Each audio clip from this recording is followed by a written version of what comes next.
Entonces, vamos a ver la patología quirúrgica de vaso. Para ver la patología quirúrgica de vaso, tenemos que, vamos a ver que son muchas patologías que se suelen resolver al sacarlo el vaso, ¿no? Entonces, vamos a ver qué indicaciones tienen para realizar las esplenectomías en algunas enfermedades. Y en el trauma de vaso, trauma esplénico, vamos a ver los grados de trauma y qué opciones de terapéuticas tenemos con estos traumas de vaso, ¿no? Entonces, primero veamos las indicaciones para esplenectomía. ¿Cuáles son las más frecuentes? Primero, una de las causas para realizar la esplenectomía son las lesiones traumáticas, el trauma de vaso, ¿no? El paciente, vamos a hablar más adelante, pero cuando recibe un golpe en el cuadrante superior izquierdo, es uno de los órganos más frecuentemente afectados y por el trauma puede en ocasiones ser requerida la esplenectomía, ¿no? Hay que considerar, hay que tener en cuenta de que el vaso, antes de nada, cuáles son las funciones y cuál es su utilidad, ¿no? Acuérdense de que el vaso es un órgano hematopoyético, es un órgano del sistema reticulo endotelial, más que todo, esa es una de las principales funciones, o sea que nos permite eliminar sustancias dañinas que están en la sangre o células que están ya viejas y que nos pueden ocasionar daño, ¿no? Entonces es por eso de que el vaso cuando no es indicado intentar sacarlo por cualquier razón, por cualquier patología mínima, pero tampoco es indicado dejarlo cuando nos está llevando a problemas que tienen indicación de esplenectomía, ¿no? Por ejemplo, aquí en una púrpura trombocitopénica, el paciente va a mejorar bastante su cantidad de plaquetas, va a haber su trombocitopenia, va a disminuir, o sea, va a mejorar por la esplenectomía muy importantemente y el paciente va a dejar de tener problemas de púrpuras y de equimosis y sangrados, ¿no? Entonces, se tiene que operar el vaso en ocasiones sí o sí, pero cuando se lo puede salvar, por ejemplo, en lesiones traumáticas, que no es sí o sí que se lo tiene que operar, se puede intentar dejar ese vaso para que siga manteniendo su función, sus varias funciones que tiene, ¿no? Entonces, eso sobre lesiones traumáticas. Luego, en enfermedad de Hodgkin, muchas veces para clasificar la enfermedad de Hodgkin se tiene que hacer la esplenectomía, porque dependiendo de la esplenectomía vamos a ver el tipo de células que están, el compromiso que tienen diferentes órganos, entonces es otra indicación para la esplenectomía, ¿no? La enfermedad de Hodgkin es un linfoma, que es una neoplasia hematológica, en la cual hay aumento de las células de los linfocitos para producir este linfoma, ¿no? Luego, la púrpura trombocitopénica es otra patología hematológica en la cual hay una trombocitopenia marcada por diferentes causas en la púrpura, muchas veces puede ser, a veces hasta de causa idiopática, pero como hay trombocitopenia, se intenta mantener elevada la cantidad de plaquetas y por eso es que se hace la esplenectomía, porque las plaquetas dejan de morir en el vaso y aumentan su vida media, ¿no? Luego el hiperesplenismo, vamos a ver qué es hiperesplenismo. ¿Saben qué es esplenomegalia? Primero. ¿Quién me dice qué es esplenomegalia? Agrandamento do vaso? Exactamente, es aumento del tamaño del vaso, eso es esplenomegalia. Pero hiperesplenismo no es lo mismo. ¿Cuál es la diferencia de esplenomegalia e hiperesplenismo? ¿Quién me dice? Es aumento de la funcionalidad del vaso. Perdón, Bruno, no te entendí muy bien, se cortó. Es el aumento de la funcionalidad, ¿no? Del vaso. Exactamente, o sea que funciona exageradamente. ¿Y cuál es la función del vaso? Eliminar elementos de la sangre que están viejos. Entonces, un hiperesplenismo nos puede llevar a una pancitopenia. ¿Se acuerdan que la pancitopenia? Sí. Una pancitopenia es disminución de glóbulos rojos, glóbulos blancos y plaquetas, ¿no? Entonces, en ocasiones este hiperesplenismo nos va a llevar a todo este trastorno, entonces, ya sea primario o secundario el hiperesplenismo, entonces hay que sacarlo de ese vaso porque está exagerando en su función y no nos está ayudando, ¿no? Y otra causa, otra indicación para esplenectomía es la esplenectomía incidental a otras cirugías, que se está operando, que esto, por suerte no me ha pasado hasta ahora, pero sí he visto durante la residencia un caso bastante complicado de un paciente, que se está operando, digamos, por el colon, ¿ya? Y durante la operación del colon se produce un desgarro del vaso. El vaso tiene medios de fijación, tiene ligamentos, van a verlo, esplenorenal, gastroesplénico, esteno colónico, entonces varios ligamentos que unen a otros órganos. Y al hacer tracción o jalar estos otros órganos, se puede producir desgarros, rupturas, se puede dañar la cápsula del vaso y empezar a sangrar. Y el vaso sangra mucho, es un órgano muy, muy, muy sangrante, ¿no? Porque está llenito de glóbulos rojos, blancos, plaquetas de sangre. Entonces, es un reservorio de sangre prácticamente el vaso, todas sus funciones, ¿no? El paciente tiene una anemia, un sangrado, una hemorragia, del vaso sale sangre para ir a reponer, ¿no? Entonces, al ser un órgano tan sangrante, en estas otras cirugías, pues ese desgarrito, este daño que ha sufrido el vaso, empieza a sangrar y a sangrar y a sangrar terriblemente, que no queda otra opción que en ocasiones para parar el sangrado que sacarlo al vaso, ¿no? Se liga a los vasos renales, la arteria y la vena, y con esa ligadura de la arteria y la vena ya el vaso para el sangrado, pero ya no va a funcionar porque lo estamos ligando, entonces hay que sacarlo, ¿no? Y a eso se refiere a una esplenectomía incidental en otras cirugías, que es un 30%, es relativamente frecuente. Y como les decía, a mí me tocó ver esto en la residencia, que un cirujano estaba operando justo el colon de un paciente, no sé qué, no me acuerdo qué patología era, creo que no era ni cáncer, eran divertículos, creo. Una enfermedad diverticular de colon que estaba haciendo una colectomía. Y durante la cirugía, el paciente se desgarró el vaso y tuvo que hacerle la esplenectomía, ¿no? El paciente tenía familiares médicos, no era médico en sí, pero tenía familiares médicos y estuvo averiguando y vio que el paciente con esplenectomía, las complicaciones que puede tener, que vamos a ver al final del tema, cuáles son las razones por las cuales se intenta mantener vaso siempre que se pueda, ¿no? Entonces se vieron las complicaciones que puede tener por la esplenectomía y se puso en contra del cirujano, ¿no? Empezó a decir que por su culpa voy a necesitar estos problemas, voy a tener problemas inmunológicos toda la vida, me tienen que vacunar. Él sabía que tenían que poner vacunas contra algunas bacterias específicas. Y primero eso, ¿no? Y andaba todo el tiempo en su recuperación con barbijo, preocupado. Y justo cayó el paciente con una infección, no me acuerdo, una infección grave, pero llegó a internarse y llegó hasta terapia intensiva con una infección grave. Entonces, el cirujano tuvo ahí varios problemas solo por la esplenectomía, por el sangradito que tuvo su vaso durante la cirugía, que tuvo que hacerle la esplenectomía, un paciente bastante complicado, o como le decimos, un clavo, ¿no? Un paciente clavo que ahí nos tiene complicándonos la vida. Al final el paciente por suerte salió, llegó a terapia, estuvo mal un tiempo, pero salió, pero quedó con las secuelas de la esplenectomía, ¿no? Sobre todo a nivel inmunológico, que es bastante complejo ocasionalmente, ¿no? Entonces hay que tener cuidado con las esplenectomías.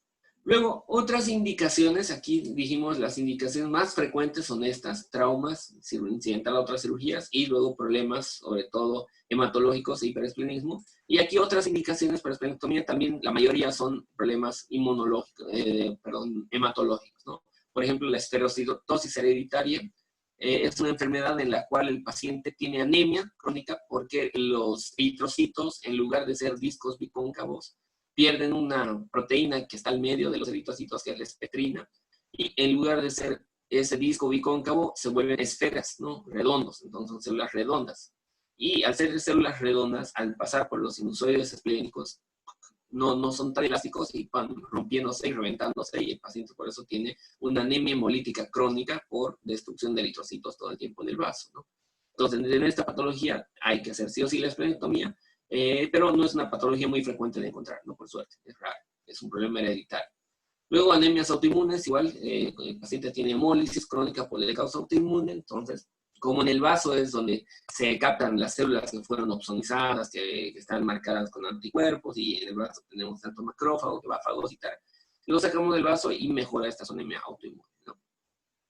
La enfermedad de Hodgkin, ya hablamos anteriormente. La rotura o ruptura esplénica, que puede ser traumática o en ocasiones puede ser hasta espontánea, que es muy raro, pero puede ocasionar ruptura esplénica espontánea, que también hay que sacar.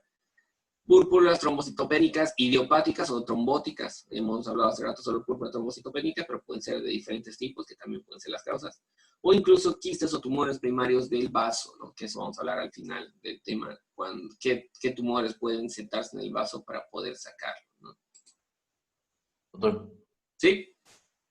la anemia hemolítica también entra en ese grupo, ¿no? O sea, anemia hemolítica no es una enfermedad en sí, es una manifestación, es un tipo de anemia, ¿no? Anemias hemolíticas, por ejemplo, hay en la esferocitosis hereditaria, en anemia hemolítica, en la anemia autoinmune también hay anemia hemolítica, hasta en enfermedad de Hodgkin hay anemia hemolítica, en la anemia drepanocítica o la drepanocitosis es otro tipo de anemia hemolítica.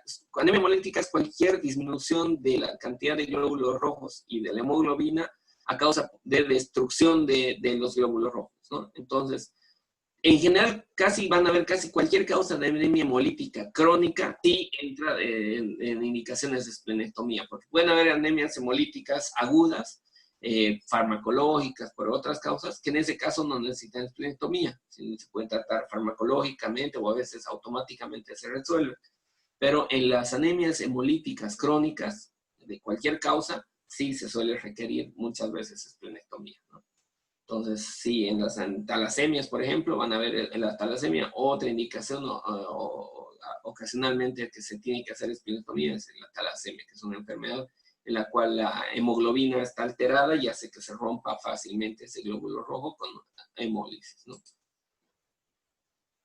Luego, los hiperesplenismos crónicos y graves, ¿no? Hay un montón de causas de hiperesplenismo y aquí también estoy hablando justo de las enfermedades que estábamos hablando previamente, ¿no? Las leucemias, por ejemplo, leucemias de células piriformes, trastornos linfoproliferativos de cualquier tipo, el síndrome de Felty es un síndrome igual que nos puede llevar a un hiperesplenismo crónico, la metaplasia mieloide, o sea, cuando es otra patología hematológica en la cual hay alteración en las células hematopoyéticas de la estirpe mieloide. Acuérdense, a nivel hematopoyético tenemos la estirpe mieloide, la estirpe linfoide, ¿no? Que ahí van a ver las leucemias, por eso hay leucemia mieloide aguda, mieloide crónica, linfoide aguda, linfoide crónica, depende de la estirpe a cual corresponde, ¿no? Luego la talasemia, que son alteraciones a nivel de la hemoglobina. Enfermedad de Gaucher, que es una enfermedad congénita, que igual nos va a ocasionar hemólisis crónica e hiperesplenismo. Por los pacientes que hacen hemodiálisis, muchas veces desarrollan esplenomegalia, ¿no? Esto también hace rato les quería decir. Muchas causas de esplenomegalia, o sea, la esplenomegalia en sí muchas veces nos puede llevar a hiperesplenismo, ¿no? Pero no en todos los casos de esplenomegalia va a tener hiperesplenismo. Entonces hay que asegurarse de que si el paciente tiene esplenomegalia, ver si tiene o no tiene el hiperesplenismo. Entonces, nos quedó acá, ¿no? En cualquier causa que nos lleve a un hiperesplenismo crónico y grave, es que se puede necesitar la esplenectomía, como hemos dicho, ¿no? Entonces, todas estas causas, como estamos viendo, la esplenomegalia, no siempre nos va a llevar a hiperesplenismo, pero si el paciente está con hiperesplenismo, con esplenomegalia, hay que asegurarse de que no haya problemas de hiperesplenismo, ¿no? Luego otras enfermedades como el paciente con SIDA, con enfermedad ya que se llama bien establecido, un síndrome de inmunodeficiencia adquirida también. Drepanocitosis, que es una anemia drepanocítica en la cual hay una alteración en la forma de los eritrocitos que nos lleva a destrucción de estos. E incluso en trombocitopenia inducida por heroína, por drogas, en ocasiones hay que optar por la esplenectomía por el hiperesplenismo que está causando esta adicción, ¿no? a la heroína. Entonces, ¿cómo vamos a ver si el paciente está con hiperesplenismo? Que hemos dicho que el hiperesplenismo era la hiperfunción del vaso. ¿Y cómo vamos a diagnosticarlo? Primero por la pancitopenia, ¿no ven? Anemia, trombocitopenia y leucocitopenia. O sea, hay las tres series están disminuidas. No hay ni glóbulos rojos, ni glóbulos blancos, ni plaquetas. Ahí están disminuidos los tres en la sangre, ¿no? O sus combinaciones, ¿no? Puede estar combinado dos más que todos, más que los tres. Entonces, diferentes combinaciones de estos tres suelen también ser un criterio, ¿no? Luego, otro criterio para ver que hay un hiperesplenismo es que tiene que haber una hiperplasia compensadora de la médula ósea. Como se están destruyendo mucho, como es una anemia por aumento de la destrucción,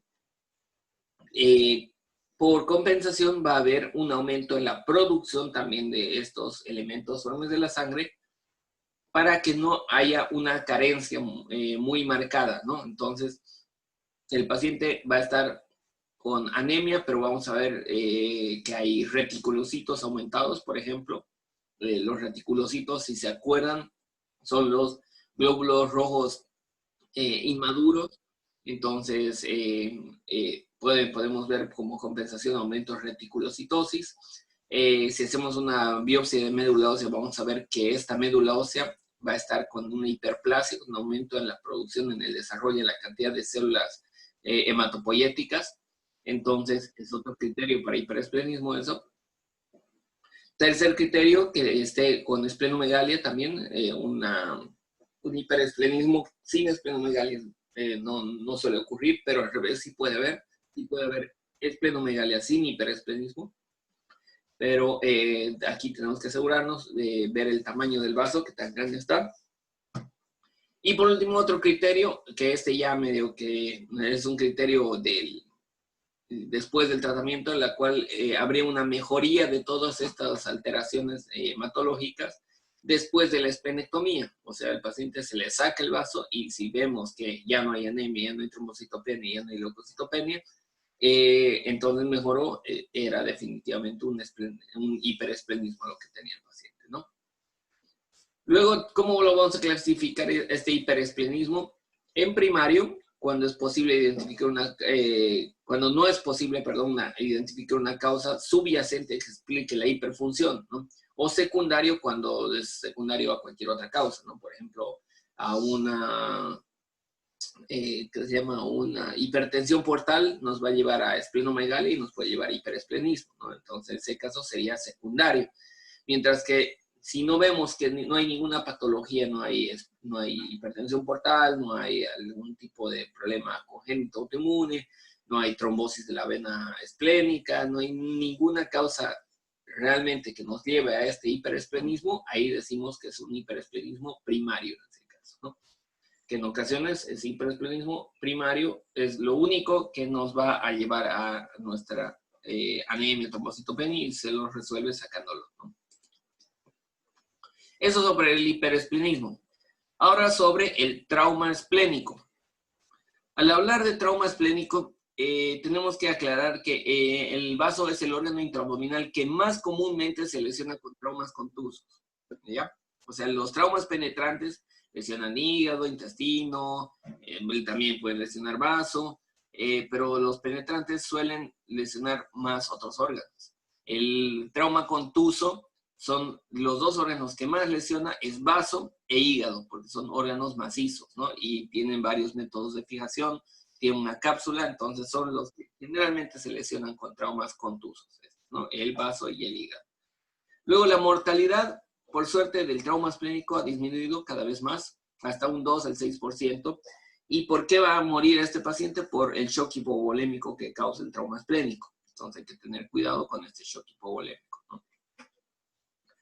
Luego, toda lesión en el cuadrante superior izquierdo, o sea, en hipocondrio izquierdo, incluso hacia la parte posterior más que todo, entre la séptima y décima costilla se debe pensar en lesión esplénica, ¿no? Siempre cualquier traumatismo en esa zona, primero descartar una lesión esplénica porque estas lesiones son características que van a darnos un trauma, un desgarro esplénico, ¿no? Ahora, ¿cómo se clasifica el trauma esplénico? Esto hemos visto en el trauma renal. ¿Se acuerdan que hemos visto que se clasifica según la AST en diferentes grados, dependiendo si es hematoma, laceración o problema vascular? Acá es muy parecido, ¿ya? Es muy, muy parecido. Entonces, el grado 1, el trauma esplénico de primer grado, ¿a qué se refiere? Puede ser un hematoma o una laceración, como dice acá, ¿no?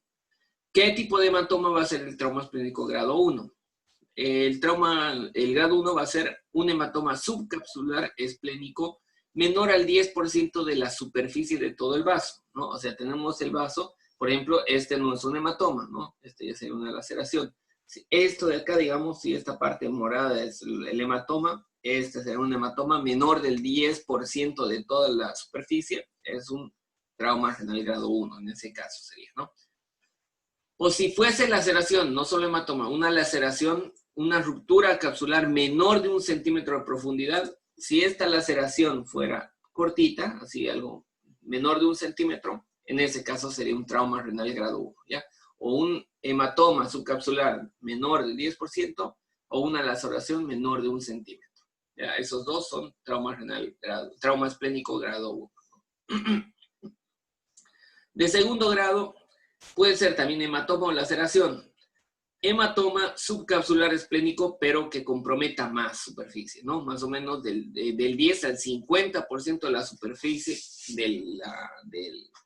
del vaso esté comprometida con un hematoma subcapsular, o si no, que sea un hematoma intraparenquimatoso, o sea, no subcapsular. Subcapsular quiere decir debajo de la cápsula, o sea, algo por acá superficial.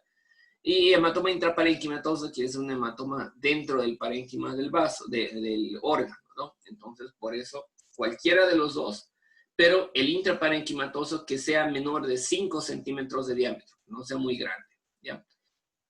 Si es laceración, ya es una laceración más profunda. Esta era solo hasta 1 centímetro, esta es de 1 a 3 centímetros de profundidad, ¿no?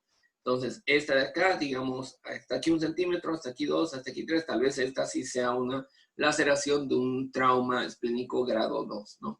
Más o menos, dependiendo de cuánto es la profundidad, si es hasta 3 centímetros, sí sería un trauma esplénico, ¿no? Grado 2. Y hay que tener, esto es importante, ¿no? Para que sea el grado 2, no tiene que haber compromiso vascular, ¿ya? No hay compromiso de vasos trabeculares. Entonces, en el grado 2 solo hay hematoma o laceración, pero no hay daño vascular. Eso hay que tomar en cuenta. En el grado 3 puede ser un hematoma subcapsular esplénico mayor del 50% de superficie, o que sea expansivo, que veamos que va creciendo, ¿no? Digamos que sea un hematoma, como en el anterior caso, de un 40% que parezca grado 2, pero que vemos en el control que va creciendo, que 50, 60, 70 va creciendo cada vez más. Eso es un hematoma expansivo. Entonces, eso ya se considera un grado 3, cuando es subcapsular, ¿no? O, aunque no sea expansivo, pero que sea mayor del 50% de la superficie, y es grado 3. Otro, igual, es que un hematoma capsular o central, un hematoma parenquimatoso, se haya roto. O sea, que haya salida, digamos, el hematoma está acá, y que no esté debajo de la cápsula, sino que esté abierto y saliendo hacia el exterior. Eso es una rotura o ruptura de un hematoma capsular o central, ¿no? Luego, un hematoma intraparenquimatoso muy grande, también mayor de 5 centímetros o expansivo, ya se considera un grado 3. Y por último, una laceración mayor de 3 centímetros en profundidad, o ya aquí compromiso vascular que involucre vasos trabeculares, también se considera grado 3, ¿no? Luego el grado 4 ya no es hematoma, ¿no? Los hematomas van hasta el grado 3. Vean aquí un hematoma expansivo, ya es lo máximo. Un hematoma capsular o central, ya es roto también. O un hematoma mayor a 5 centímetros, ya es suficiente, ¿no? Todos los hematomas hasta el grado 3. El grado 4 es una laceración que involucre vasos segmentarios o iliares, produciendo una desvascularización del vaso mayor a un 25%, ¿no? O sea, se dañaron los vasos y más de un cuarto del vaso está ya devascularizado. Es un grado 4, una laceración grado 4, ¿no? Y por último, una laceración o un problema vascular de 5º grado es cuando el vaso, laceración es como un estallido de vaso, un vaso completamente destruido, es un grado 5. O un problema vascular, una herida vascular del ilio que devasculariza todo el vaso, también es un grado 5. O sea, un estallido que no hay nada de vaso y todo está fragmentado, grado 5, o que aquí están dañados estos vasitos esplénicos y que esté desvascularizado completamente el vaso, grado 5. Igual que en trauma renal, como se acuerdan, ¿no? Y aquí ya lo tenemos un poquito mejor explicado, ¿no? Y bien organizadito. Entonces, los hematomas, como ven, solo hasta el 3er grado, ¿no? Un hematoma subcapsular de superficie, como este, por ejemplo, grado 1 menor al 10%, un hematoma subcapsular grado 2 del 10 al 50%, o un hematoma de grado 3 mayor al 50%, o que sea expansivo o roto, como vemos aquí, ¿no? Que aquí está roto, está abierto hacia el exterior. Entonces, cualquiera de esos 3 es un hematoma de un trauma renal grado 3, ¿no? Ahora, si fuese intraparenquimatoso el hematoma, en el grado 1 no hay hematoma intraparenquimatoso. En el grado 2, un hematoma intraparenquimatoso pequeño, que aquí no está dibujado, pero bueno, un hematoma menor a 5 centímetros intraparenquimatoso. O acá un hematoma intraparenquimatoso mayor a 5 centímetros o expansivo o roto también, ¿no? Que salga. Aquí laceraciones. Laceración grado 1, una laceración menor de 1 centímetro, pequeñita. Laceración de 1 a 3 centímetros es grado 2. Y una laceración mayor a 3 centímetros, grandota, es grado 3, ¿no? Grado 4 es una laceración que produce una devascularización del 25% del vaso. Por eso dice, produce infarto o más que infarto, una desvascularización de hasta de más del 25% del vaso. Y por último, una laceración grado 5 es vaso completamente fragmentado y destrozado y en pedacitos, ¿no? Una explosión de vaso prácticamente. Lesiones vasculares hay desde el grado 3. El grado 2 puede haber cualquier daño, pero sin daño a los vasos trabeculares. El grado 3 ya hay daño a los vasitos trabeculares. Y el grado 4 ya hay daño a vasos iliares o segmentarios, ¿no? No todos los vasos, no toda la arteria o la vena esplénica, pero sí daño a vasos segmentarios, a las divisiones, ¿no? Y el grado 5 ya es devascularización total del vaso, o sea que aquí la arteria y la vena están prácticamente segmentadas o cortadas, en ese caso sería un grado 5. Bien. Doutor, ¿Sí? essas lacerações podem ser solo com trauma contuso ou vai ser com trauma penetrante? No, generalmente es con contuso. Es raro que haya el penetrante en vaso. Puede pasar también, pero la gran mayoría de cualquiera de estas lesiones, incluso la devascularización, puede ser con grado, ¿qué se llama? Con trauma contuso. Entonces, no es necesario para nada que haya un trauma penetrante, ¿no? Es como les digo, hay ligamentos, por ejemplo, aquí arriba hay el ligamento. Voy a mover esto. Aquí arriba tenemos el ligamento espleno-renal, por ejemplo, hacia atrás, hacia el riñón. Hay el gastroesplénico aquí abajo, el espleno-colónico hacia acá. Entonces, tiene muchos medios de fijación que si se jala uno de esos órganos, se tracciona o se mueve por el traumatismo, entonces se va a desgarrar, se va a descapsular, se va a producir cualquier tipo de esta lesión, ¿no? A un grado 5, sí, realmente con un solo golpe contuso leve, obviamente no va a producir, ¿no? Pero aquí en grado 5 tendría que ser un golpe, un trauma contuso en un accidente de tránsito que justo llegó ahí a esa zona, a alguna parte de la puerta, del lado, algo así, ¿no? Algo que sea directo en la zona y muy intenso para que produzca un grado 5, ¿no? Pero es suficiente, como les digo, contuso nada más, no es necesario que sea penetrante para ninguno de estos grados. ¿Ya? Luego, eso te digo. El diagnóstico, ¿cómo vamos a hacer del trauma esplénico? Se debe sospechar lesión del vaso en traumas contusos, principalmente de la parte superior del abdomen, ¿no? Más del lado izquierdo. Entonces, cualquier trauma en parte superior del abdomen, y sobre todo que está en el lado izquierdo, por más que sea adelante, lateral, posterior, donde sea, sospechar que puede estar dañado el vaso, ¿no? Ir a asegurarnos que ese vaso esté bien, ¿no? Otra ayuda para ver que el vaso esté posiblemente dañado es que haya fracturas costales, ¿no? Hemos dicho desde la costilla 7 hasta la 10 generalmente en esa zona. Si hay fracturas costales en la parte izquierda, es muy probable que el vaso esté lesionado, ¿no? Y esa puede ser otra causa para que se lesione el vaso. A veces un trauma contuso fractura las vértebras, las costillas, y un fragmento de esta costilla puede meterse y lesionarlo terriblemente y dar un 4 o 5 tranquilamente, ¿no? Puede justo lesionar la arteria esplénica y nos da un grado 5, ¿no? Entonces, se suelen acompañar fracturas costales y estas fracturas pueden dar el daño al vaso, ¿no? Hay que considerar que el vaso recibe el 5% del gasto cardíaco. Entonces, es muy frecuente que en las lesiones de vaso se presenten shocks hipovolémicos. Entonces, para el diagnóstico, evaluar si no hay causas, no hay síntomas de hipovolemia como taquicardia, hipotensión, taquipnea, sudoración o diaforesis, luego disminución del débito urinario, todo lo que hemos visto en shock hipovolémico, evaluar acá si es que no tiene este paciente, ¿no? Por eso la lesión del vaso causa una hemorragia intensa y continua, causa dolor abdominal por el hemoperitoneo que presenta. Acuérdense que la sangre irrita el peritoneo, entonces va a dar dolor abdominal, va a dar signos de irritación peritoneal y va a dar shock hipovolémico, ¿no? Entonces hay que considerar todo esto en un paciente que recibe un golpe en esa zona izquierda y que tenga datos de hipovolemia, casi seguro que el vaso es el que está sangrando y tenemos que ir a parar el sangrado en una cirugía, ¿ya?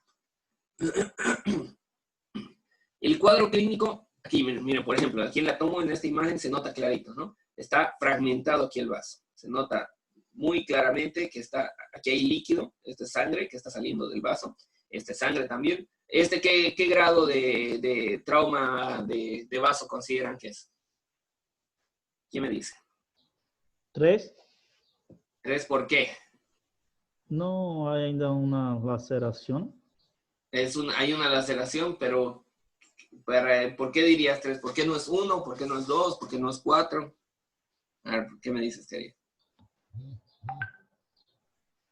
¿Quién me dice? ¿Por qué 3? O si no es 3, si creen que es otro número también. Porque atraviesa el órgano, ¿no? Sería como que atraviesa el órgano. Atraviesa el órgano y en el 3 sabía que atravesaba el órgano. Creo que sí, me acuerdo. No, a ver, en el grado, acuérdense, volvemos, vamos a ver, es un grado 4 ¿por qué? Porque miren, es una laceración, es un daño que produjo más del 25% del vaso está devascularizado, está separado aquí, acuérdense. Involucra vasos segmentarios ciliares produciendo una devascularización mayor a un 25%. Aquí, fíjense, si el vaso lo dividimos, aquí es el 33, un tercio del vaso que está separado del resto del vaso. Miren, aquí está completamente separado este pedacito del resto de acá. Entonces, esta es, si fuese laceración nada más y que no estuviese completamente separado, si esta parte de aquí fuese bien irrigada, sería grado 3.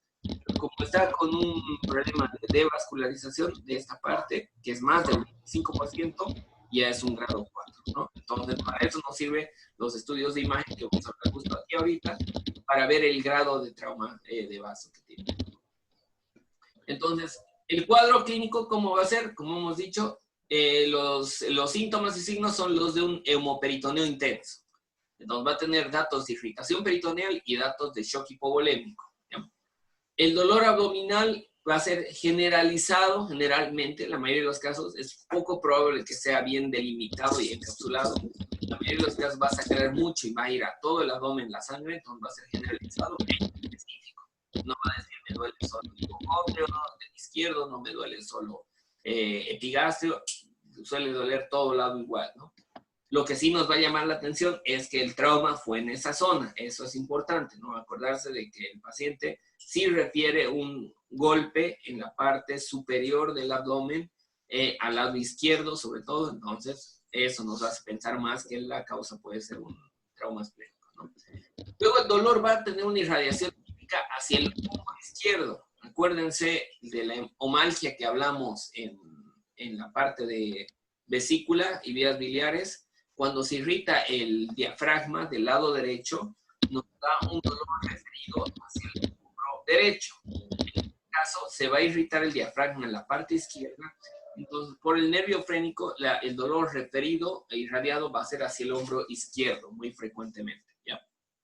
Nomalgia izquierda. En ocasiones se va a poder palpar una masa palpable y sensible en hipocondrio izquierdo. Eso se llama el signo de Balance, ¿ya? Entonces, en hipocondrio izquierdo vamos a poder, así como más o menos un aumento de la vesícula, cuando hemos hecho el tema de vesícula, una colecistitis, se sentía una masa dura y dolorosa en hipocondrio derecho. Aquí parecido puede ser al lado izquierdo. Eso se llama signo de Balance, que va a ser muy dolorosa a la palpación en esa zona, ¿no? Entonces, todo eso nos hace sospechar en este trauma esplénico, que el vaso es el que está lesionado y sangrando. ¿Y cómo vamos a confirmar el diagnóstico? Por medio de diferentes técnicas de imagen, idealmente, ¿no? Por ejemplo, la ecografía y la TAC. Aquí tenemos una TAC que nos está confirmando, sin dudas, este trauma esplénico.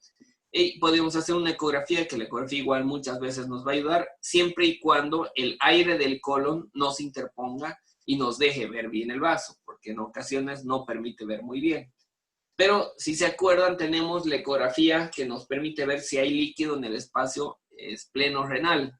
¿Qué ecografía? ¿Cómo se llama esa ecografía especializada para el trauma? ¿Quién me dice? EcoFast, muy fast. Ecografía FAST, ¿no?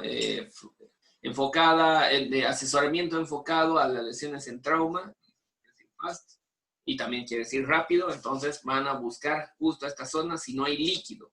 Normalmente no tiene que haber líquido en esta zona, pero acá, miren, si hacemos una ecografía, vamos a encontrar aquí una colección líquida, acá otra colección líquida, e incluso aquí parece un hematoma subcapsular chiquitito que está formándose. Entonces, líquido en toda esa zona que no debería haber, y lo catalogamos como un trauma. ¿No? La tomografía, mejor todavía. ¿Cómo se llama, doctor, la ecografía? FAST, voy a escribirla para que se acuerden. ¿Dónde está? Ups, se me pasó. ¿Dónde está? Texto. Ecografía. Aquí. Vamos a cambiar el color para que se vea. FAST. Es como rápido en inglés, ¿no? Y es una sigla en inglés que quiere decir focused, que dice enfocado a assessment, asesoramiento, sonography, ecografía en trauma. Entonces, ecografía en trauma para asesoramiento enfocado, es más o menos quiere decir, ¿no? Y solo se hace en 4 puntos. Con un ecógrafo, cualquiera de ustedes, o yo, o el emergenciólogo, o cualquiera que tenga un ecógrafo a mano, no necesita ser ecografista, pero que tenga el ecógrafo ahí en emergencia, le hace y va a buscar en epigastrio, en hipogastrio y en ambos flancos, ¿no? En ambos espacios que van hacia la parte renal. En epigastrio vamos a buscar si hay líquido en la cavidad pericárdica, en pericardio, o sea, lo enfocamos hacia el corazón, hacia arriba, con nuestro transductor, y vemos si es que hay ahí arriba líquido en pericardio, ¿no? Luego en hipogastrio vamos a buscar el fondo de saco de Douglas o recto vesical para ver si hay líquido en ese fondo de saco, porque es el punto más declive del abdomen, ¿no? Luego a los dos lados, en el espacio hepatorrenal, que es el espacio de Morrison, para ver si hay líquido, y en el espacio al otro lado, espleno-renal, para ver si hay líquido también, ¿no? Lo único que nos interesa es ver líquido en eso, ¿no? ¿Y cómo se ve el líquido en la ecografía? Negro, como acá. Esto es una tomografía, aquí lo negro es aire, pero si vemos esta imagen, parecida a esta imagen, así negra, en la ecografía, eso quiere decir que hay líquido, ¿no? Entonces, acá vamos a ver así una imagen negra en la ecografía y nos va a decir que es un sangrado diagnóstico probablemente, ¿no? Lo único que nos interesa de ecografía FAST es ver si hay líquido. Si hay líquido en un paciente con trauma, quiere decir que o algo está sangrando o algo se ha perforado. Entonces, eso nos dice que hay que operar al paciente, ¿ya? Es solo para ver si se opera o no se opera. Entonces, no nos interesa saber el diagnóstico, solo saber si vamos a operarlo o no, y en la cirugía ya vamos a saber el diagnóstico exacto, ¿no? Entonces, no es una ecografía para diagnosticar, sino para definir conducta, si se opera o no se opera el paciente. Luego, de nada, querido, aparte de la tomografía, ya hemos hablado, y por último, se puede hacer en ocasiones ante la duda, cuando veamos un trauma, por ejemplo, un trauma esplénico grado 1 o 2 de los más leves, ¿no? En los cuales tal vez no sea requerida la cirugía, porque puede ser que haya una laceración con un hematoma, pero que esté contenido, que no haya un hemoperitoneo. Entonces, si el paciente no está con datos de shock hipovolémico, parece que hay una lesión, pero que está contenida, a veces uno duda entre operarlo o no operarlo al paciente, ¿no?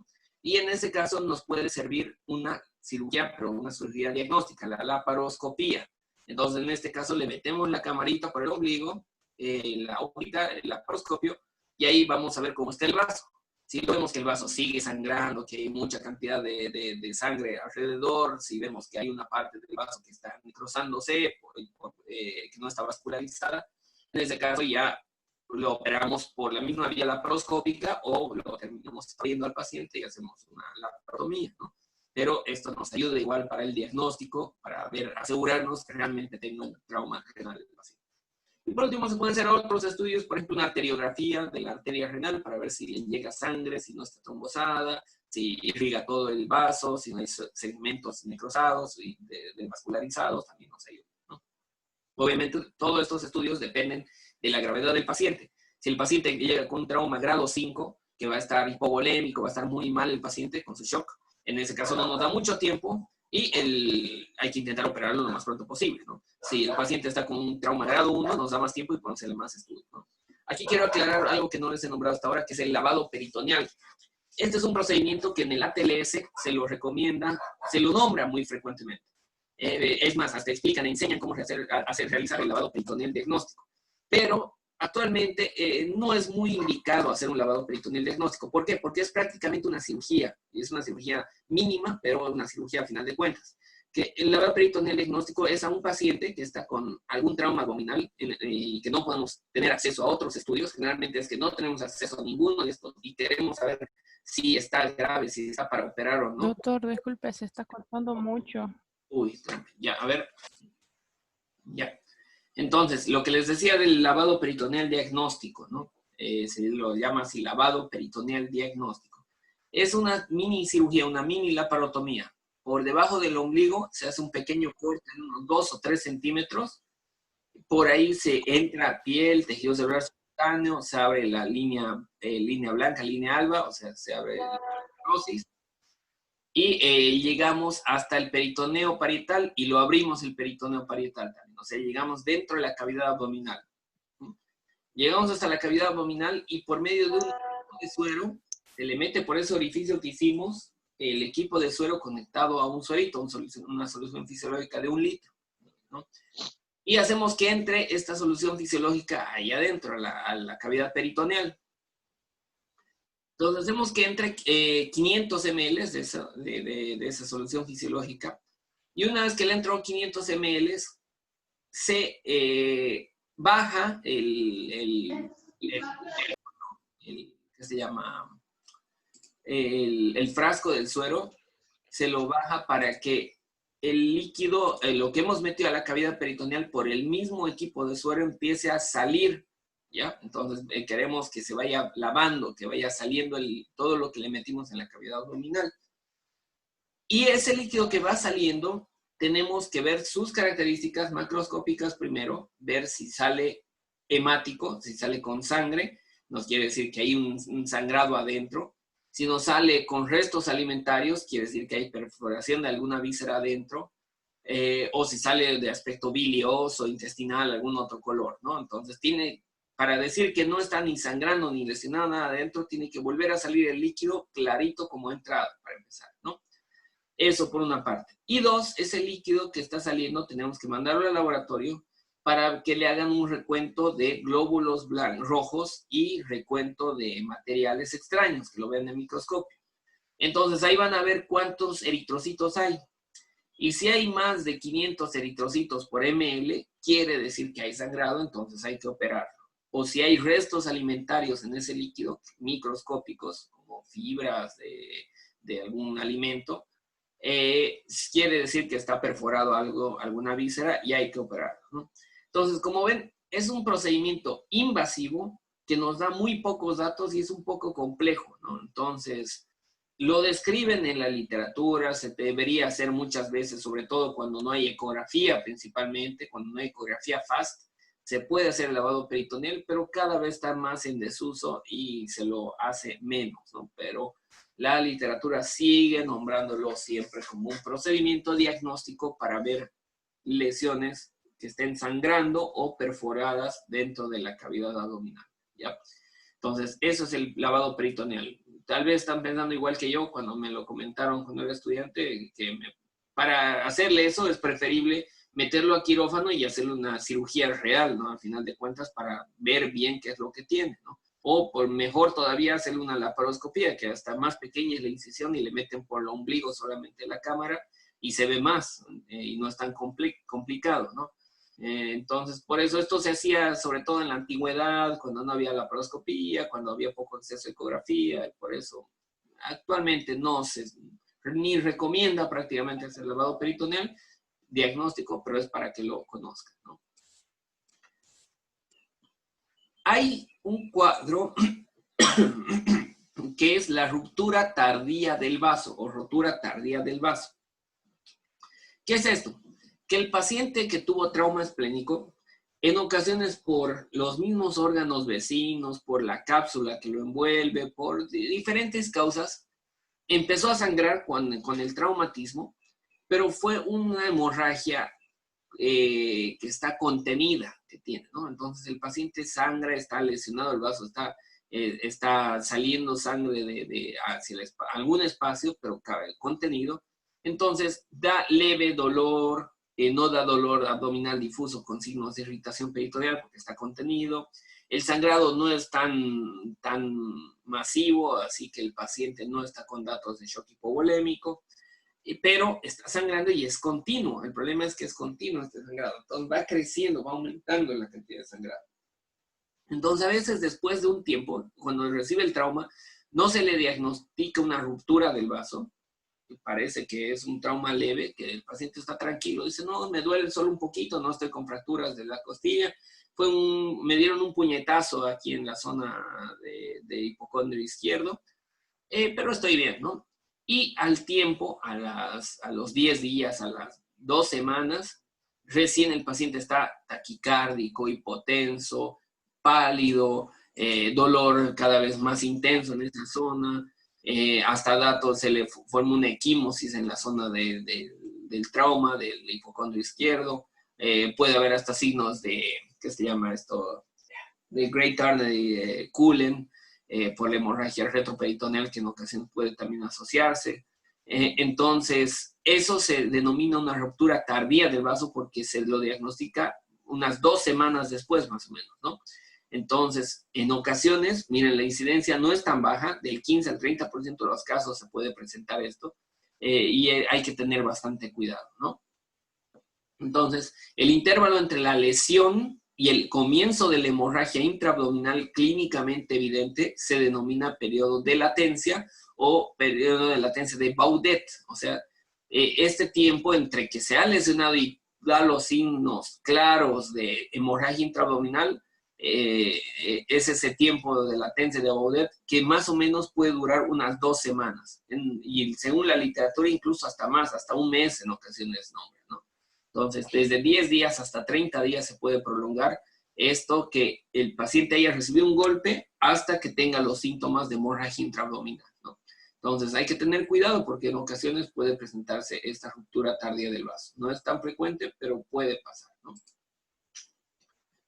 Luego, ¿qué es la esplenosis e implantes esplénicos? ¿Qué es lo que se puede optar para evitar que el paciente tenga que quede anesplénico, que quede sin vaso, ¿no? Sobre todo en los casos de trauma. Esplenosis o implantes esplénicos, ¿qué es? Es el implante de más o menos unos 20 a 30 gramos de tejido de vaso, ¿no? O sea, el vaso del paciente se lo implanta en alguna parte que puede ser un implante terapéutico, por ejemplo, un implante quirúrgico, que nosotros intencionalmente, un vaso que se rompió en muchos pedazos, digamos, uno de esos pedazos o varios de estos pedazos lo vamos a implantar en el mismo paciente para que siga teniendo cierta función el vaso, ¿no? Para que no quede anesplénico, como les digo, ¿no? O también puede ser por algún desprendimiento retenido que no nos dimos cuenta. Se lesionó el vaso y por un trauma esplénico, no, más que todo esto es en las esplenectomías, ¿no? El paciente le sacamos el vaso por una esferocitosis, digamos, una esferocitosis hereditaria. Pero no nos dimos cuenta que al sacar el vaso, le dejamos un pedacito de vaso que automáticamente se quedó pegado al epíplon o algún tejido ahí cercano. Y eso es como si se hubiese implantado ese vaso ahí y se revascularizó, como es un tejido que tiene mucha sangre, toleró primero vivir ahí implantado por los mismos medios que él tenía, por los mismos eritrocitos y todo lo demás. Y después le permitió que eso se revascularice y ese quedó como un pedacito de vaso funcionante, ¿no? Entonces, en ese caso se habla de un desprendimiento retenido porque fue accidental. Se quedó una zona desprendida, se quedó retenida ahí, ¿no? El vaso nacido nuevamente a partir de ese implante puede dar las funciones de este órgano relacionadas con la sangre. O sea, puede volver a funcionar como un vaso completo ese implante esplénico o esa esplenosis, ¿no?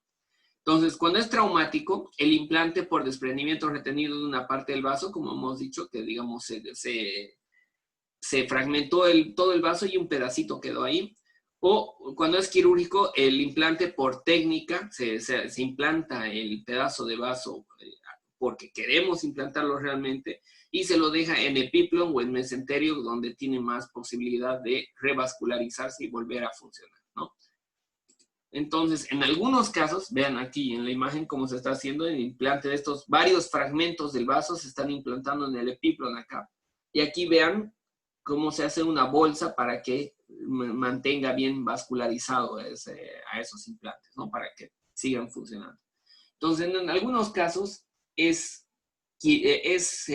terapéutico y en otros casos puede ser accidental, ¿no? Y en caso que sea accidental nos puede complicar el caso del paciente y no servir la esplenectomía que se le hizo, ¿no? Acuérdense que había indicaciones de esplenectomía y que le hicimos la esplenectomía por alguna de esas indicaciones. Si le dejamos un desprendimiento retenido ahí accidentalmente, no se va a curar del hiperesplenismo que tenía, porque ese pedacito que tiene de vaso todavía va a seguir funcionando y va a retomar todas las funciones y va a volver a dar leucopenia, anemia, plaquetopenia y todas las alteraciones que nos daba el hiperesplenismo, ¿no? Entonces, así es como se lo hace. ¿Y cómo vamos a evaluar esa esplenosis? Si el paciente presenta esa esplenosis o esos implantes accidentalmente. Viendo que el paciente no va a tener ausencia de cuerpos de Howell-Jolly, Heinz o siderosis u otras alteraciones hematológicas post-esplenectomías. Los pacientes que se le hace esplenectomía presentan estas alteraciones en sus glóbulos, ¿no? ¿qué se llama? Cuando ustedes hacen un estudio microscópico de los glóbulos rojos, de las plaquetas, de diferentes elementos formes de la sangre, vamos a ver que algunos, cuando el paciente está esplenectomizado, tienen algunas inclusiones dentro de su citoplasma, ¿no? Por ejemplo, de los glóbulos rojos a veces puede tener hierro. Los siderocitos son glóbulos rojos con inclusiones de hierro en su interior. ¿Y por qué aparece eso en el paciente esplenectomizado? Porque normalmente esos eritrocitos que tenían hierro en su interior, al pasar por el vaso, se fragmentaban, se destruían. Pero ahora, como no hay vaso, van a empezar a aparecer en sangre periférica los siderocitos, ¿no? Luego los corpúsculos de Howell-Jolly van a empezar a aparecer igual en algunos elementos formes de la sangre, por lo mismo, porque no se están destruyendo los glóbulos que deberían destruirse en vaso, ¿no? Y por eso empiezan a aparecer todas estas inclusiones en el citoplasma. Si aparecen estas inclusiones, quiere decir que el paciente está esplenectomizado, ¿no? Que el vaso ya no está funcionando y por eso están apareciendo estas alteraciones en el hemograma del paciente. Pero si el paciente fue esplenectomizado, pero no vemos estas alteraciones, entonces ahí vamos a sospechar que tiene un implante accidental, un implante de vaso que se llama por una retención y que por eso no están apareciendo estos, porque ese pedacito de vaso sigue destruyendo a todos estos elementos formes que tienen estas inclusiones citoplasmáticas, ¿no? Ahora, más todavía, en este caso puede ser solo a nivel microscópico que vemos las alteraciones. Pero ¿cuándo vamos a sospechar más de una esplenosis? Cuando hay recurrencia de la afección hematológica por la cual se practicó la esplenectomía. O sea, si vuelve la anemia en una paciente con esferocitosis, por ejemplo, o vuelve la pancitopenia, es más seguro que hay un implante de vaso o una esplenosis, ¿ya? Entonces, todo esto debe hacer sospechar de esplenosis o la presencia de tejido esplénico accesorio. También puede pasar eso. En ocasiones no hay solo un vaso. En ocasiones puede haber vasos accesorios más pequeños, ¿no? En otras partes, incluso del abdomen. Entonces, hay que sospechar de que o dejamos un fragmento de vaso accidentalmente o que el paciente tiene de forma congénita vasos accesorios tejido accesorio, esplénico accesorio, y eso sigue dándonos el problema hematológico que queríamos curar con la esplenectomía. ¿Ya? ¿Me entendieron esta parte? Porque esta parte es un poquito complicada. No sé si a alguien le quedó una duda de estos implantes o esplenosis. Silencio otorga, o sea que parece que todos entendieron. Espero que sí. Doutor, se não fazer esse implante, como se queda o paciente tranquilo? Se pode viver normal? Como? Ya. Si el paciente, depende de la causa del implante, ¿no? Si lo hicimos terapéuticamente, por ejemplo, en el paciente de trauma esplénico, que no lo queremos dejar sin vaso, si lo dejamos, por ejemplo, en esta imagen lo está haciendo al propósito, obviamente, ¿no? Está dejando pedazos de vaso en el epiplo para que siga teniendo función esplénica este paciente. Entonces, en este caso es terapéutico, no es accidental. Entonces, el paciente, si es que los implantes de vaso logran revascularizarse y logran volverse funcionales, el paciente vive normalmente como cualquier paciente con vaso normal, ¿no? O sea, no tiene ninguna alteración práctica. Esta es una técnica para retener de conservadora de vaso, para que se conserve el vaso, ¿no? El paciente vive como normalmente debería ser. Ahora, si nosotros queríamos sacar todo el vaso por alguna de las indicaciones que vimos al inicio,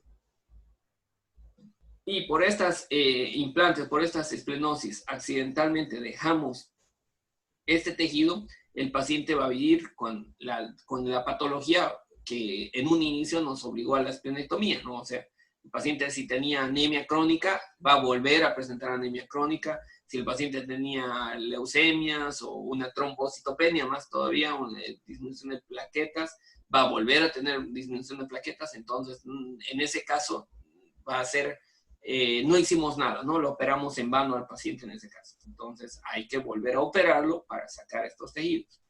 Pero si el paciente fue de forma terapéutica, vive tranquilo sin ningún problema, ¿no? No hay ninguna alteración mayor porque le estamos reteniendo tejido esplénico en ese paciente para que siga funcionando bien la parte inmunológica principalmente, ¿no?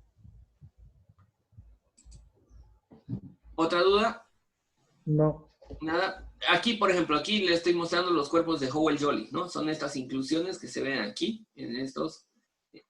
Son unas inclusiones basófilas que se ven en algunos elementos formes, en algunos eritrocitos acá.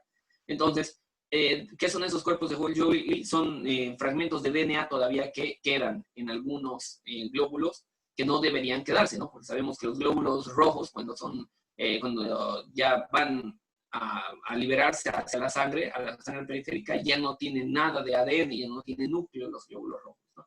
En cambio, en este caso tienen todavía remanentes de ese ADN y se ven como esas inclusiones, que eso se llama cuerpo de Howell-Jolly. Entonces, es DNA, fragmento nuclear de un cromosoma aberrante, es un gránulo denso, como ven ahí, redondo, medio azulado, medio rojo azulado, y se suele ver en la anemia megaloblástica o hipoesplenismo o anesplenismo, obviamente cuando le sacamos el vaso. Y cuando el paciente tiene vaso, aunque sea un implante, no se va a ver esto, ¿no? Nosotros, por ejemplo, no es normal que haya estos cuerpos de Howell-Jolly. Ninguno de ustedes que no tenemos hipoesplenismo, que no nos operaron el vaso, que no tenemos anemia megaloblástica, ninguno de nosotros vamos a ver estos cuerpos de Howell-Jolly, ¿no? Luego, al hablar de hipoesplenismo, el hipoesplenismo es un síndrome potencialmente mortal caracterizado por una disminución de la función del vaso, ¿no? Aquí, ¿cuál es la función que más nos interesa y que nos puede llevar a la mortalidad? Es la función inmunológica, ¿ya? Entonces, cuando el vaso tiene hipoesplenismo, la que más se altera, la que más nos puede dañar es su hipofunción inmunológica, que puede corresponder a infecciones, ¿no?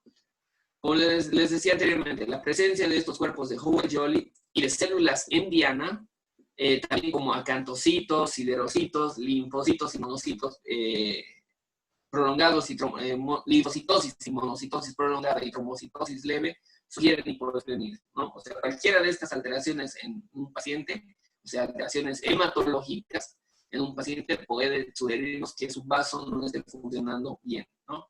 O que se lo sacó el vaso, ¿no? Obviamente, si no tiene vaso, va a presentar todas estas alteraciones también, ¿no? Entonces, el paciente, digamos, que no fue operado, que nunca recibió ninguna cirugía de vaso, que está como usted, como cualquiera de nosotros, pero que constantemente le vienen infecciones de cualquier tipo, ¿no? Le vienen bacterias. Entonces, se le hace hemograma para ver, como cualquier infección, para ver cómo están leucocitos y todo. Y el hemograma nos informa al final, como reporte adicional, como observación, nos dice que se observan cuerpos de Hall-Joly, nos dice que se observan acantocitos o dendriderocitos que tiene en la sangre periférica, que no debería haber en un paciente normal. Todo eso nos hace pensar de que ese paciente, de forma congénita, por alguna causa, tiene hipoesplenismo. Puede ser por cualquier causa, que se infartó el vaso por alguna razón, que tuvo un traumatismo que no se dieron cuenta que trombosó la arteria y por eso lo necrosó el vaso, que de nacimiento el paciente nunca tuvo vaso. Entonces, cualquier causa de hipoesplenismo nos puede llevar a esto. Por esto vamos a sospechar que el paciente tiene hipoesplenismo, ¿ya? Entonces hay que evaluar bien ese hipoesplenismo. Entonces, e incluso puede ocurrir un hipoesplenismo en presencia de un vaso normal o incluso de un vaso muy aumentado de tamaño. Un paciente con esplenomegalia puede tener hiperesplenismo o puede tener hipoesplenismo, ¿no? Es un vaso que no está funcionando bien. El gran problema es el peligro, es el riesgo de sepsis potencialmente mortal. Estos pacientes son fácilmente colonizables por bacterias. Una vez que entran por la piel, llegan al tejido y cuando llegan al torrente sanguíneo, de ahí se diseminan a todo lado porque el vaso que era el filtro ya no hay, ¿no? Entonces dan sepsis. La enfermedad más común que se acompaña de hipoesplenismo es la anemia drepanocítica. La anemia drepanocítica es una anemia en la cual los eritrocitos tienen una forma alterada, ¿no? La anemia falciforme también se la conoce, ¿no? En Brasil, por ejemplo, es bastante común esta anemia drepanocítica por la descendencia africana de algunos de los pobladores. En África es muy frecuente también, ¿no? E incluso esta anemia drepanocítica o falciforme es un factor de protección contra la malaria. Se ha visto que estos pacientes que tienen anemia drepanocítica no los afecta tanto la malaria, no se infectan por malaria y no da las complicaciones de la malaria. Entonces, algunos creen que esta anemia drepanocítica es una mutación de esta población que era muy afectada por la malaria para resistir a esta infección y poder vivir sin problemas de la malaria, que no los mate la malaria, ¿no? O, ¿qué se llama? Como un mecanismo de defensa, más o menos, ¿no? Pero obviamente en el paciente, actualmente como ya la malaria está mucho más controlada y es menos agresiva y como el resto del mundo no está muy afectado, saben que no le da mucha atención a la malaria en Europa, en Norteamérica. Entonces, por eso, estos pacientes con anemia drepanocítica pueden presentar su hipoesplenismo, incluso hacen un bloqueo esplénico total muchas veces, ¿no? Hacen que no funcione para nada el vaso y es como si estuviera anesplénico el paciente, aunque nunca lo hayan operado, ¿no? En esos casos, este vaso, si no funciona bien, es inclusive mejor a veces sacarlo, porque nos puede llevar a complicaciones, ¿no? Entonces, si no se bloquea solo este vaso por la patología que lo está causando, se puede optar por la esplenectomía, porque igual está un órgano inútil ahí que nos puede dar más complicaciones a la larga, ¿no? Luego los tumores. Otra indicación de esplenectomía son los tumores de vaso, ¿ya? Los tumores pueden ser benignos o malignos. Los tumores benignos, el más común es el amartoma o esplenoma, que en realidad ni siquiera es una neoplasia verdadera. ¿Qué es un amartoma? Un amartoma es un tejido, es una masa, es un tumor, pero es un tumor de tejido completamente normal. O sea, imagínense que dentro del vaso tenga mayor tejido de vaso delicado, ¿no? Algo así es un amartoma. Por eso se llama esplenoma o amartoma, que ni siquiera es una neoplasia porque no tiene displasia, anaplasia, no tiene ninguna alteración histológica a nivel de la célula histológica, pero es un tumor que tiene ahí dentro de ese órgano, ¿no?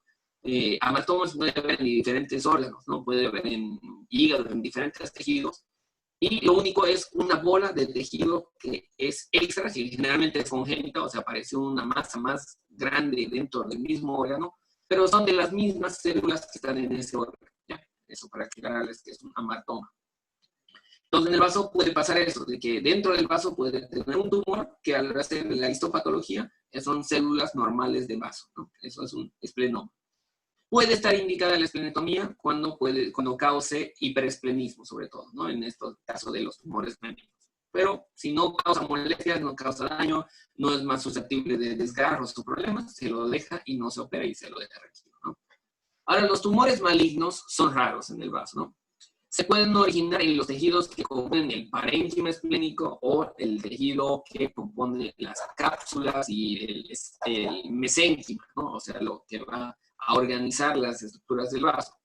Entonces, pueden ser fibrosarcomas, pueden ser sarcomas de células fusiformes, pueden ser linfosarcomas, pueden ser el sarcoma de células reticulares o hemangiosarcomas. De este tipo de tumores son los que se pueden encontrar en el vaso. De estos, el hemangiosarcoma, por ejemplo, es muy maligno, muy agresivo, con alta mortalidad y poca esperanza de vida, ¿no? Pero en general todos pueden ser bastante malignos. Entonces, hay diferentes tipos de tumores que estos sí están indicados mientras se pueda, mientras sea operable el paciente, intentar sacarlos, ¿no? A operar el vaso. Ahora un dato que es bastante llamativo y son las metástasis en el vaso. Todos sabemos que en el... ¿Sí? Um paciente, então, com anemia falciforme lá anterior, o paciente com anemia falciforme pode também ter, então, uma grande possibilidade de ter uma esplenomegalia. Anemia, el paciente con anemia falciforme puede tener esplenomegalia o disminución del tamaño esplénico hasta ausencia de vaso. ¿Por qué? Porque el paciente con anemia falciforme va a ir a dañar, es como que produce infartos en el vaso, este tipo de anemia. Produce varios infartos, a veces microinfartos, a veces infartos grandes, que va haciendo que zonas del vaso se infarten y dejen de funcionar y se necrosen y se reabsorban. Por suerte no sangra en estos casos, ¿no? De estos microinfartos. Pues se contiene la hemorragia. Se necrosa porque deja de llegar la vascularización de un segmento y ese segmento se necrosa y listo, ¿no? Entonces, en esos casos va a producir una disminución del tamaño del vaso progresiva, porque no, esta enfermedad es una enfermedad de por vida, crónica, ¿no? No cura y se queda todo el tiempo con anemia falciforme. Entonces, el paciente a lo largo de su vida va a ir desarrollando estos microinfartos y microinfartos del vaso y puede ir haciendo que disminuya el tamaño del vaso. Ahora, en la anemia falciforme, por la destrucción de estos glóbulos, por el aumento del trabajo del vaso, también puede ocasionar una esplenomegalia, que es más raro, pero puede ocasionar. O en otras ocasiones, como les decía, también puede ocasionar que estos infartos sean tan grandes y tan continuos de todo el vaso que puede llevar a una ausencia total del vaso, que se haya necrosado, infartado todo el vaso y ya no hay más vaso. Entonces, en ese caso no habría ni siquiera disminución del vaso, sino ausencia total de vaso, ¿no? En ese caso, es raro, obviamente. Generalmente queda algún remanente mínimo, o sea, es poco probable que quede sin vaso. Definitivamente lo más probable es que vaya a quedar con un vaso atrófico, algún remanente mínimo, pero puede quedar, ¿no? Entonces, el tamaño puede variar en esta anemia falciforme. Puede ser grande, el vaso pequeño o casi nulo, ¿no? Entonces, no confiarse por el tamaño de cómo está el paciente, ¿no? Tenemos que asegurarnos primero que el paciente tenga anemia falciforme por los estudios de los glóbulos rojos y después, cuando ya sepamos que tenga anemia falciforme, tenemos que ver cómo están las complicaciones de esta anemia falciforme y ver cómo está este vaso, si es que está con hipoesplenismo o todavía está funcionando normal, ¿no? ¿Alguna otra duda de esto? Nesse caso pode ser até uma agenesia, não? ¿Hasta una qué? Agenesia, ausência. No te entendí, querido Jackson, perdón. A ausência do vaso não pode nascer. Claro, claro, como les decía, un anesplenismo, ¿no? Puede estar con ausencia total de vaso o que le quedó un remanente que no funciona en nada, o sea, que quede como un muñón más o menos ese vaso, ¿no? Que quede una sobra de que no funciona en nada porque está necrosado. Y en la ecografía vamos a ver una imagen de algún remanente ahí, pero que no está funcionando para nada, ¿no? Entonces, eso sería en el caso de la anemia falciforme. Aquí, volviendo a lo de los tumores, les quería decir, sabemos todos que el hígado es un órgano donde más frecuente van los tumores, las metástasis, ¿no ven? Sabemos que metástasis en próstata pueden llegar a hígado, de colon, pueden ir a hígado, intestino, de un montón de órganos pueden ir a hígado. ¿No se está cortando por si acaso? Me está saliendo una señal aquí. Hola. No, no se corta. No se corta ya, no sé, aquí me sale una señal de que no está funcionando bien. Pero sigamos de todas formas. Entonces, lo que les decía, el hígado es muy conocido porque le lleguen muchas metástasis. Lo raro es que el hígado y el vaso comparten vascularización, tanto por la arteria, porque del tronco celíaco sale la arteria esplénica como la arteria hepática, y también por la porta. La porta va a formarse por las mesentéricas y a la esplénica, y esa va a formarnos la porta que va al hígado. Entonces, se supone que el hígado y el vaso, ambos órganos deberían ser muy frecuentemente afectados por metástasis. Aparte, hemos visto que gran parte del gasto cardíaco va hacia el vaso. Y estamos diciendo que el vaso es un filtro de la sangre. Entonces, lógicamente, si hay células malignas, donde más deberían ir a filtrarse y a quedarse, deberían estar en el vaso. Entonces, es muy llamativo que debería ser igual, pero son muy raras las metástasis en vaso, que es casi nunca, bueno, se ven ocasionalmente, pero es mucho menos frecuente que en hígado. En hígado es donde más se van, y en vaso casi nunca se van las metástasis, ¿no? Por eso dice que son más raros de lo que se podría suponer los tumores metastásicos en vaso. Son muy raros, ¿no? Y no se sabe por qué no hay tantas metástasis esplénicas, aún en caso de tumores difusos. A veces tiene metástasis hasta en el dedo gordo del pie, en la punta del cabello tiene metástasis por todo lado, pero el vaso sigue manteniéndose sin metástasis en muchos casos, ¿no? Y no se sabe exactamente cuál es la causa de eso, ¿no? Supuestamente debería estar lleno de metástasis el vaso normalmente, pero no está, ¿no? Y casi todos los tumores pueden dar metástasis a vaso, pero pocos realmente lo hacen, ¿no? Entonces, es algo que hay que evaluar, estudiar bien. ¿Por qué hay tan pocas metástasis en el vaso? Porque podría ser incluso un tratamiento, un mecanismo para hacer tratamiento de las metástasis, porque tal vez el vaso le lleguen y las destruya, ¿no? No se sabe exactamente por qué no se ven normalmente muchas metástasis en el vaso, pero es raro que aparezcan ahí, ¿no? Lo que más puede presentarse son tumores primarios, ya sean benignos o malignos, pero de todas formas son raros, gracias a Dios, ¿no? El vaso no es un órgano que se afecte mucho por tumores. Ahora la técnica de la esplenectomía. ¿Cómo se va a hacer la esplenectomía? Primero, lo que se hace, se tiene que hacer una incisión parecida a la incisión de Kocher. Se puede hacer una incisión subcostal del lado izquierdo, ¿no? E incluso un poco extendida hacia epigastrio, una incisión curva, recta, una incisión mixta debajo de las costillas se puede hacer. O otra opción es una incisión mediana supraumbilical. Cualquiera de esas opciones de incisión se puede optar para hacer una esplenectomía, ¿ya? Este es un corte axial del vaso, ¿no? Aquí vemos el estómago, es como si estuviéramos viendo una tomografía. Fíjense, es parecido. Aquí la piel, la pared abdominal, aquí el estómago, aquí está el riñón, aquí tendría que estar las vértebras, aquí está la cola del páncreas, y la cola del páncreas se va apunta hacia el vaso, acuérdense, ¿no? Y junto con la cola del páncreas va la arteria esplénica que nos va a irrigar al vaso. Y fíjense acá, están los medios de fijación. Aquí tenemos el ligamento gastroesplénico que une el estómago con el vaso, y aquí atrás tenemos el ligamento esplenorenal que une el riñón con el vaso, ¿ya? Entonces así es como está normalmente. ¿Qué es lo que tenemos que hacer? La idea es por alguna de estas incisiones meternos por acá, por donde están las flechitas, más o menos, ¿no?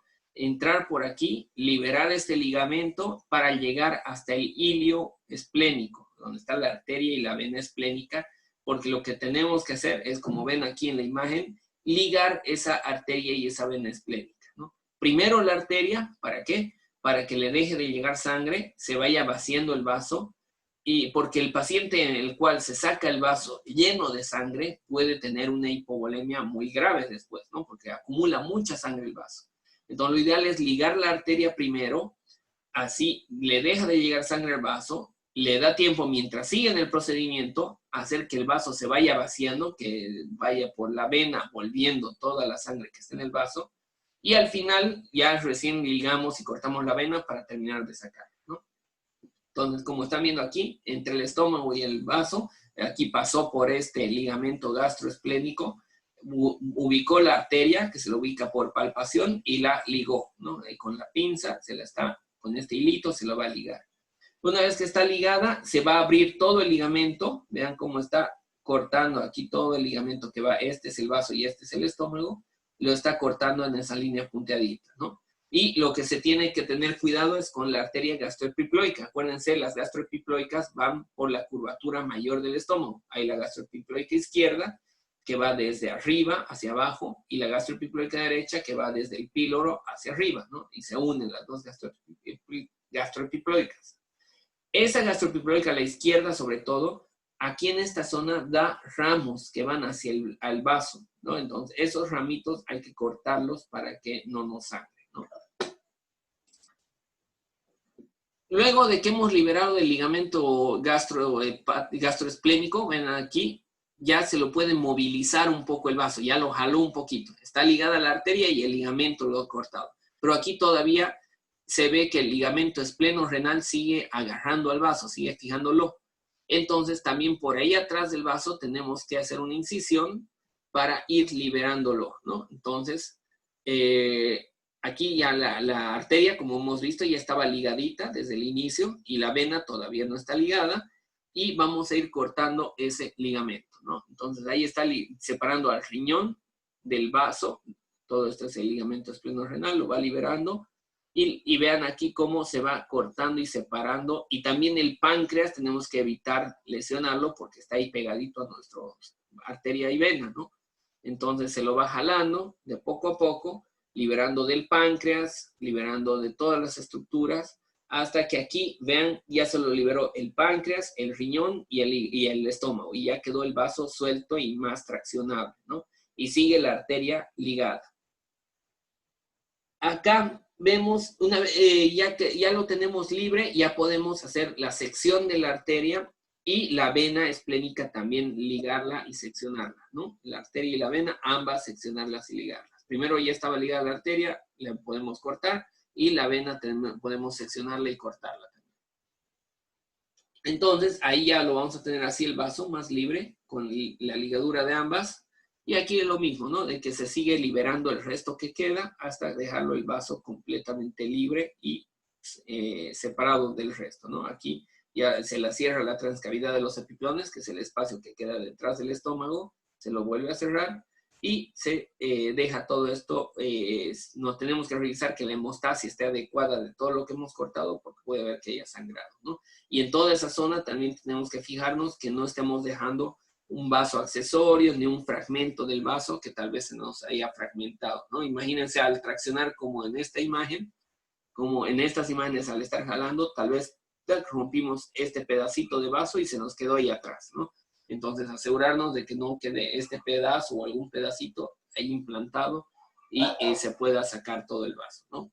Esto es en los casos que se requiere esplenectomía total. Por ejemplo, en las anemias, en las causas hematológicas, hay que hacer esto. Si es que el vaso sufrió un trauma y lo que queremos es intentar salvar el vaso, tenemos que intentar hacer, en lugar de esplenectomía, ubicarlo igual por medio de la misma incisión que hemos visto. Hacemos la incisión, buscamos el vaso y vemos de dónde está sangrando. Y vemos qué tan fragmentado está, qué grado de lesión esplénica está. Si es de los grados 1, 2 hasta 3, se puede intentar hacer tratamiento conservador, hacer hemostasia con electrobisturí, hacer hemostasia con bisturí de ultrasonido, se puede hacer suturas de la cápsula, se puede hacer compresión, a veces se hace un packing. ¿Qué es un packing? Es en inglés un empaquetado. Se le deja ahí varias compresas que aprieten al vaso, unas 3, 4, 5 compresas ahí atrás para que compriman y se hace una hemostasia por compresión, ¿no? Por compresión directa. Se deja esas compresas y se termina la cirugía, ¿no? Se las deja las compresas ahí adentro, obviamente contando cuántas son. Y al día siguiente, lo que vamos a hacer, o a los 2 días, se los va a operar y se les va a sacar las compresas, ¿no? Entonces, eso es un packing para control de hemostasia. Si no se puede, se lo saca ni modo del vaso. La última diapositiva, ya mientras tanto vuelvo a la anterior, hasta que se terminen de conectar todos. Lo que les decía, en caso de la hemorragia, del trauma de vaso, intentar hacer ese packing nos puede salvar la vida, ¿no? Lo operamos al paciente, le dejamos esas compresas ahí dentro, nos aseguramos que los parámetros hemodinámicos, los signos vitales estén estables, que haya parado el sangrado, y al día siguiente o a los 2 días lo volvemos a operar para sacarle esas compresas y ver si ya paró el sangrado o si no queda otra y tenemos que sacarlo el vaso, ¿no? Generalmente ese packing se hace más con el hígado, porque el hígado no podemos sacarlo, ¿no? Cuando hay un trauma hepático y hay sangrado del hígado, el hígado no podemos hacer lo mismo que con el vaso, porque el hígado sí o sí es vital, ¿no? No puede vivir el paciente sin hígado. Sin vaso, el paciente puede vivir, pero con algunas complicaciones. Entonces, ese packing se indica principalmente en patologías hemorrágicas del hígado, en trauma de hígado, pero en el vaso también se puede intentar hacer un packing para ver si lo podemos salvar, ¿no? Y con todas las otras técnicas de hemostasia que hemos dicho. No hay cómo salvarlo al vaso, ya no nos queda otra que hacer esta esplenectomía total que estamos hablando, ¿no? Y ahora esta es la última diapositiva que les decía, que la cirugía conservadora del vaso. Hay que considerar que el vaso, para empezar, es el órgano que contiene más tejido retículo endotelial de todo el cuerpo. Entonces, por eso es un fundamento para conservar el vaso. Otro fundamento es que posee funciones importantes en la prevención de infección. Tanto así, de que el paciente sin vaso necesita sí o sí ser vacunado contra bacterias que tienen cápsula, ¿no? Por ejemplo, contra neumococo, contra el hemófilus. Son vacunas que sí o sí necesita ser vacunado ese paciente, porque al estar más predispuesto a sepsis por estas bacterias, se tiene que reforzar la parte inmunológica, ¿no? Del paciente que les comentaba, ese del que se le operó del vaso accidentalmente, se le lesionó y se le tuvo que sacar, justo fue por un neumococo que se infectó, porque se le puso la vacuna a los 2-3 días de la esplenectomía, se le puso la vacuna, pero igual desarrolló una infección, una sepsis por neumococo, ¿no? Entonces, todas las bacterias encapsuladas tienen mucha mayor probabilidad de infectar a estos pacientes por la disminución de la parte de la prevención de las infecciones, ¿no? Es importante el vaso porque en la pulpa roja, acuérdense, el vaso tiene una pulpa roja y una pulpa blanca. En la pulpa roja se destruyen las partículas de antígenos, o sea, de donde llegaron eritrocitos viejos, bacterias, diferentes patógenos, se destruyen en la pulpa roja. Mientras que en la pulpa blanca hay linfocitos, y esos linfocitos van a producir anticuerpos. Entonces, va a fallar la inmunidad celular, y la inmunidad humoral también se va a ver afectada. Por eso hay que intentar conservar el vaso. Otro fundamento es que los esplenectomizados tienen dificultad para destruir algunas bacterias, como les decía, ¿no? Esto es justo lo que les he dicho, el neumococo, hemófilos, neisseria, entre otros, son bacterias muy difíciles de destruir por los pacientes esplenectomizados, ¿no? Los pacientes que son esplenectomizados tienen disminución de las IgM, de las inmunoglobulinas, ¿no? De la IgM sobre todo. Disminución sérica de la concentración de properdina. Properdina es una sustancia que se suele producir en el vaso que nos permite la activación del sistema del complemento. No sé si se acuerdan de inmuno, bueno, listo, no sé en qué materia habrán llevado. El sistema del complemento es otro sistema que tiene que ver con la parte inmunológica porque opsoniza y hasta destruye a algunos patógenos, ¿no? Entonces, la properdina ya no va a haber, va a disminuir la concentración y por eso el sistema del complemento también se va a ver afectado y no va a tener un buen control. Y también va a tener reducción de la actividad de las opsoninas. No se va a poder opsonizar bien los patógenos que entren porque el vaso se encargaba de eso, ¿no? En parte. Hay que darle, esto es importante el paciente en el cual se hizo esplenectomía, hay que darle dosis profilácticas de antibióticos muchas veces, ¿no? Sobre todo a una mínima infección hay que intentar tratarlo rápidamente. Y los niños y ancianos sobre todo están propensos a sepsis graves post-esplenectomías. Ese es el síndrome de OPSI. Esta es una sigla. ¿Qué quiere decir? Overwhelming Post-Splenectomy Infection, creo, sí. Infección overwhelming quiere decir exagerada más o menos de post-esplenectomía.